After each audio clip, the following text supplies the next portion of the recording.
Yeah, I believe that Christ's suffering and the demonstration of the kind of physiologic stress that his human body was under is manifested in the Garden of Gethsemane, where it's described that he was sweating blood.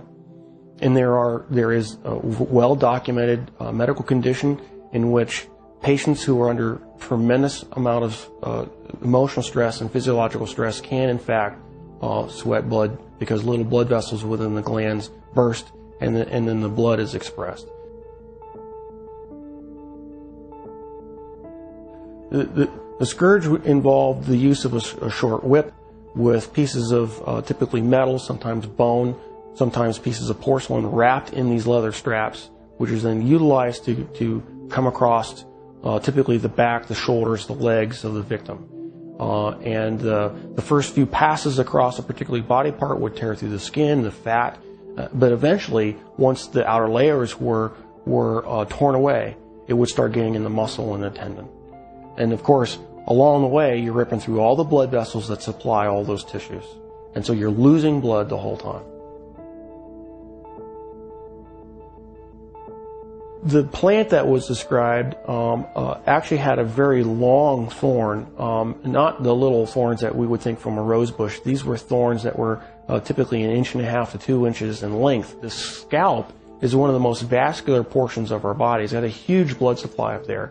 So then having those thorns shoved down into down onto the bony plate would have gone through all the scalp, which in and of itself would have created a huge amount of blood loss.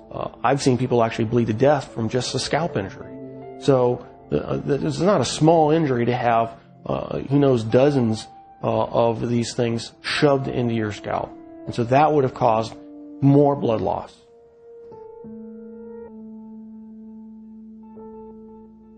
Typically, when a victim has to carry the cross, what has been described in the literature, in actual Roman literature, is they describe they carry the crossbar, and the crossbar is estimated was estimated to weigh about 110 pounds. And of course, if your arms are stuck out here, wrapped up on the crossbar, and you fall down, you need help getting up. You just can't get up on your own because there's no possible way without your arms to get up. So he would have needed help getting up. If he fell over, there's a good chance that he could have hit his chest, which then could account for the possibility of a cardiac injury. Anatomically, we consider the wrists as part of the hand, and so with the placement of the nails between the radius and the ulna at that position, it still fits the definition of being in the hand, and it's in a position in which the nail won't rip out, which you have to have a solid point of fixation. Another interesting point about the placement of that is the median nerve goes right straight through that particular portion of the wrist, and so there would have been either destruction of the nerve or impingement of the nerve that would have created a tremendous amount of pain, so that every time you try to take a breath, it'd be agonizing. You'd be pushing down on spiked feet, which of course hurt, and then you'd be hanging on spiked arms. And so you alternate from excruciating pain to excruciating pain every time you take a breath. So even if he survives the actual crucifixion, he would have had to survive what I believe to be a lethal injury from the spear to find out whether he was alive or not. What's described is the loss of water and blood, and that would entail either a pleural effusion or pericardial effusion, and the blood would have come from either pulmonary artery, a pulmonary vein, the aorta or vena cava, or the heart itself. None of those injuries, unless you're treated immediately by a trauma surgeon like myself, with all the advanced equipment that we have, would be survivable after even a few minutes.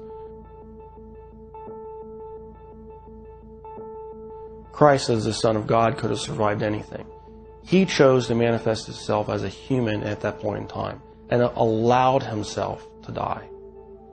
And being human at that point in time, he could not have survived this particular series of traumas. It's not possible.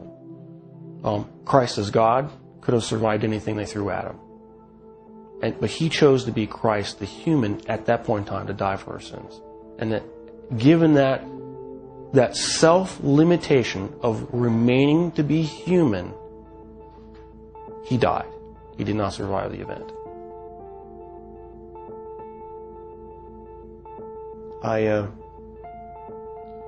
I'm profoundly impacted by it.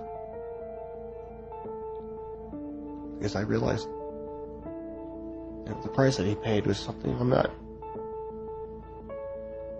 I would never be willing to do for probably anybody. It's very difficult for me to even sing songs about the cross, even in worship.